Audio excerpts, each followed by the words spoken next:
साथियों, धन्यवाद आपको। जय विज्ञान, जय संविधान, नमो बुद्धाय, नमो अम्बेडकर। साथियों, आज हम आपके सामने मुखातिब हुए हैं, जिसमें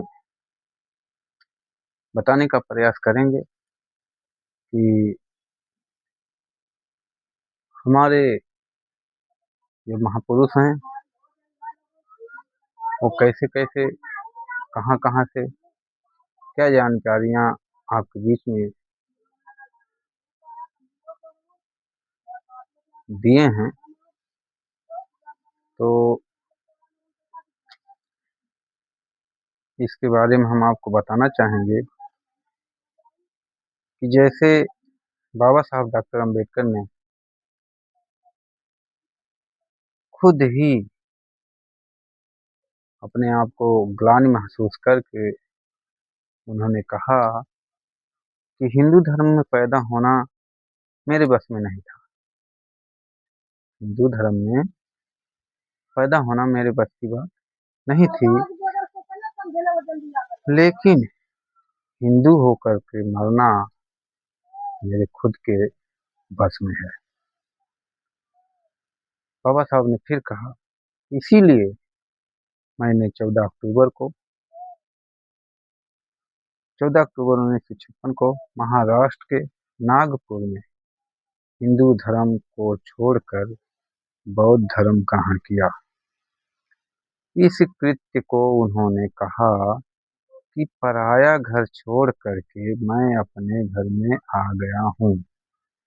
साथियों, अगर उन्होंने ये बड़ी बात बोली कि पराया घर छोड़ करके मैं अपने घर में आ गया हूँ, तो देश दुनिया को अपनी संकल्पबद्धता दिखा दिया।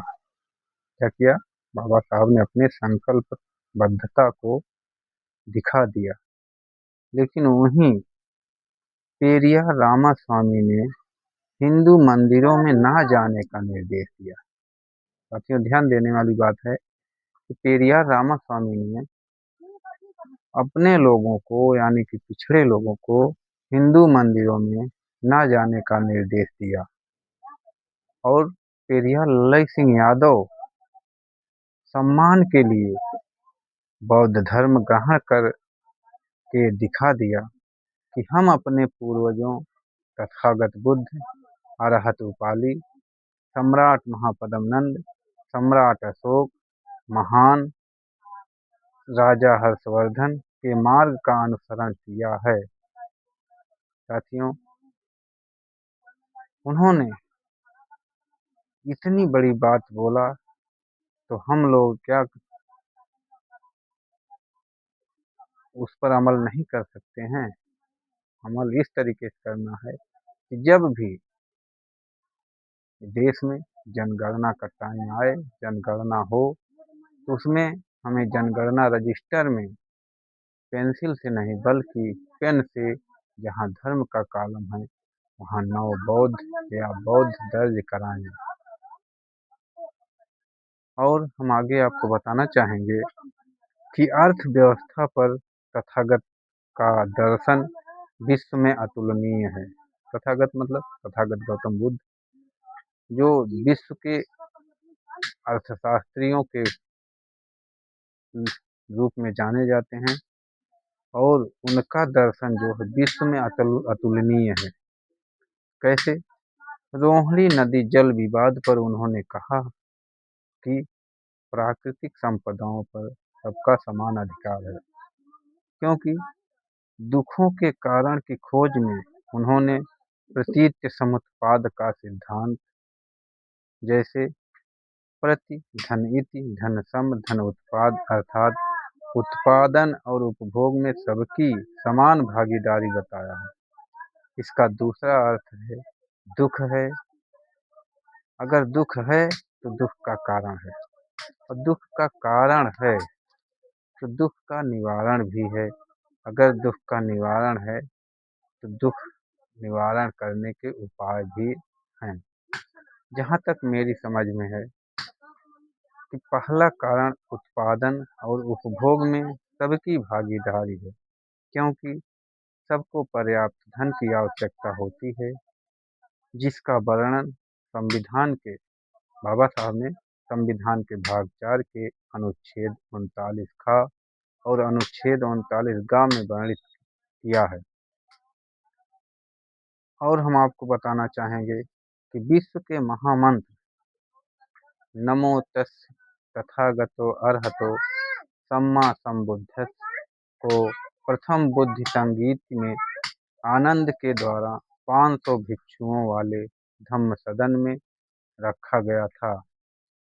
चिंतन मनन के पश्चात अरहत उपालि ने उसे स्वीकृति प्रदान कर तथागत बुद्ध को महामानव का दर्जा दिया था। चतुर्थ बुद्ध संगीति में पुष्यमित्र शुंग के पौत्र वसुमित्र ने तथागतों के स्थान पर भगवतो जोड़कर भगवान अथवा ईश्वर का दर्जा दिया गया। नमो तस् भगवतो अरहतो सम्मा संबुद्धस्स कर दिया गया। अब हम पांचवें बुद्ध संगीत की अब हमें पांचवें बुद्ध संगीत की आवश्यकता है, जिसमें महामंत्र के मूल स्वरूप और तथागत के उपदेशों को स्थापित किया जा सके, जिसके आयोजन का इस जगह अब इस समय निर्णय लेना है, क्योंकि राजनीति वह चाबी है जिससे सभी ताले खोले जा सकते हैं।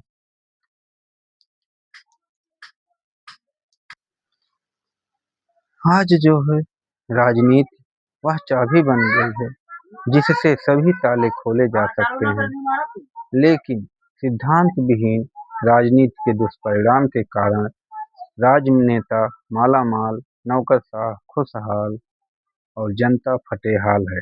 इसका मूल कारण है संतुलित आर्थिक नीति का न होना, क्योंकि मूल संविधान में एमपी एमएलए मंत्रियों को वेतन और पेंशन पाने का अधिकार नहीं है, जबकि संविधान में उन्हें विभिन्न प्रकार के भत्ते पाने का अधिकार है।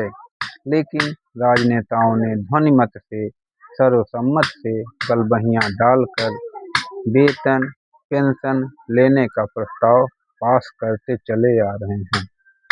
अधिकारी एवं कर्मचारियों के पुरानी पेंशन बहाली को नजरअंदाज कर रहे हैं, जबकि लोक सेवक पुरानी पेंशन के लिए धरना प्रदर्शन कर रहे हैं। 1947 में $1 बराबर 1 रुपया था, जबकि रुपए की साख गिरते गिरते अब इस समय लगभग 85-86 रुपया हो गया है। $1 बराबर 85-86 रुपया हो गया है। आज देश में मध्य पिछड़े वर्ग एवं अति पिछड़े धार्मिक अल्पसंख्यक वर्ग शासन प्रशासन न्यायपालिका मीडिया चारों स्तंभों में नमक की भांति दाल का स्वाद बनाए रखे हैं। यह इसके पिछलग्गूपन पर निर्भरता अस्थायी भाव एवं स्वाभिमानता का दुष्परिणाम है, जो समाज अतीत के प्रति उदासीन, वर्तमान के प्रति चिंतित, भविष्य के प्रति निश्चिंत होता है, उसके साथ यही सब होता है। इसलिए राष्ट्रकवि मैथिली शरण गुप्त ने कहा है कि हम क्या थे, क्या हो गए और क्या होंगे अभी, आओ मिलकर अब विचारें ये समस्याएं सभी।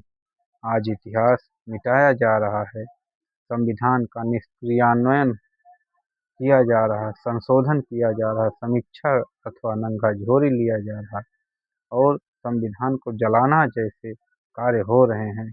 यदि संविधान का भाग 4 अनुच्छेद 36 से 51 लागू कर दिया जाए तो हमारा देश दुनिया के विकसित देशों को पिछाड़ देगा।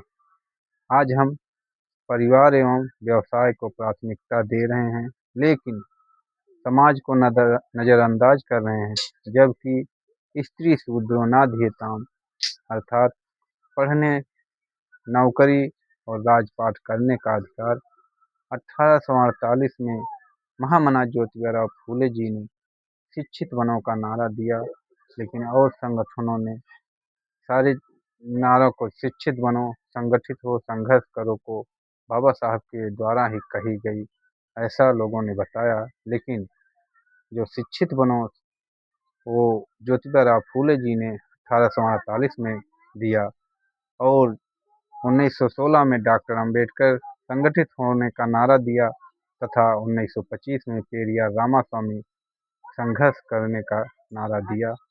ऐसा जो सत्य है उसको उजागर नहीं किया जा रहा है, बल्कि जो मिथ्या है, जो कपोल कल्पित है, उसको उजागर किया जा रहा है। इसके लिए हम विरोध करेंगे और हम अपने समाज से आगाह करेंगे कि आप लोग सही चीज़, सही दिशा में सही काम करने का निर्णय लें। इसी के साथ मैं अपनी वाणी को विराम देता हूँ। धन्यवाद। नमो अम्बेडकर, नमो बुद्धाय, जय विज्ञान, जय संविधान।